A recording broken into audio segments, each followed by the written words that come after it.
Hi, I'm Bianca, and this is Flora and Fate, where I take you along to discover cozy, charming towns, scenic escapes, and quiet moments in New England and beyond.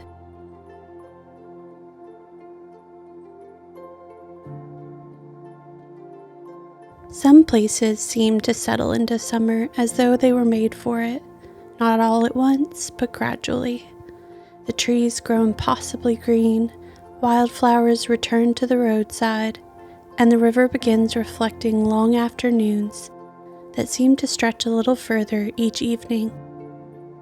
That's how it feels in Damariscotta. There's something about this corner of mid-coast Maine that encourages you to slow down before you even realize you've done it. The breeze carries the scent of salt water and pine through the trees.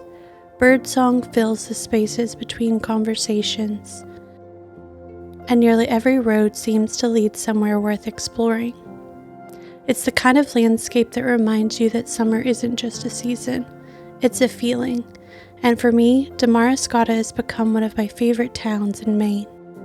Not because it's the biggest or the busiest, but because every visit seems to reveal something I missed the last time. Downtown has a rhythm that feels unmistakably its own.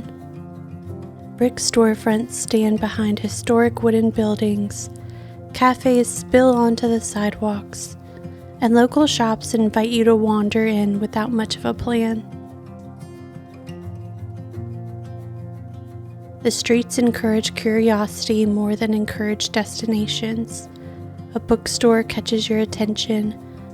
A local butcher draws you in. Flower boxes overflow beneath old windows, adding even more color to the streets that already have seemed to come alive during summer. It's simply charming, not because everything's perfectly polished, but because the town feels completely comfortable being exactly what it is.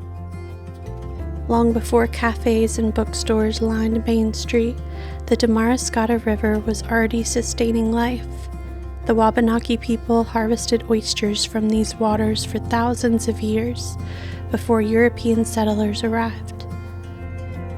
That connection hasn't disappeared.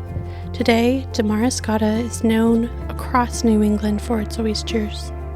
The cold, nutrient-rich river continues to produce some of the finest oysters in the region, making the town one of Maine's best-known destinations for seafood.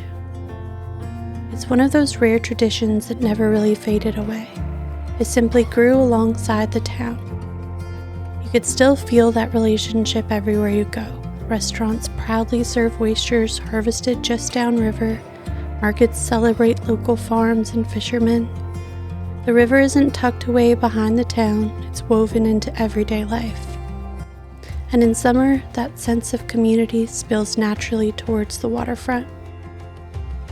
During my visit, one of Damariscotta's Sunday Pier Parties was underway, a local summer tradition that brings live music to the river's edge and gives people another reason to gather outside as the evening settles in.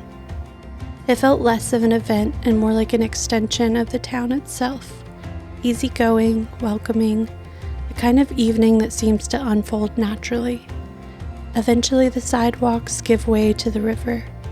The afternoon sun settles across the water, turning small ripples into flashes of light as boats drift gently with the tide.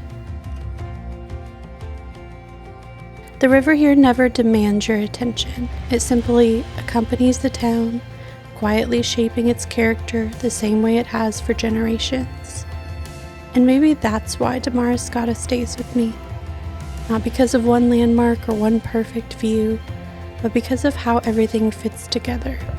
The history, the waterfront, the local shops, the summer tradition. None of them compete for your attention.